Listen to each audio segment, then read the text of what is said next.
High বন্ধু, চটকা মটকা হাসি পক্ষ থেকে বলা হচ্ছে 5 মাসের মতন ভিডিও বন্ধ ছিল আমাদের।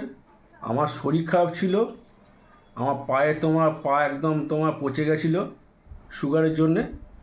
আমি তোমাকে দেখাচ্ছি, এ দেখো, বিশ্বাস যদি না হয়, দেখেছো? এ দেখো। তা এর এর জন্য ভিডিও বন্ধ ছিল, কিন্তু আমরা আবার আবার কাজ শুরু করতে চাইছি। তা যেমন তোমরা সাপোর্ট করেছিলে সেরকম সাপোর্ট করবে, সেরকম ভিডিও আসবে, ভালো ভালো আরও কোয়ালিটি ভিডিও আনবো।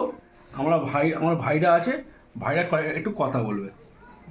এতদিন ধরে চ্যানেলটা বন্ধ ছিল এই দাদার পাটা খারাপ হয়ে যাওয়ার জন্যে। তা আমরা আবার ভিডিও শুরু করছি বন্ধুরা, প্লিজ তোমরা চ্যানেলটা কমেন্ট লাইক সাবস্ক্রাইব করে দিও, আমাদের একটু সাপোর্ট করো।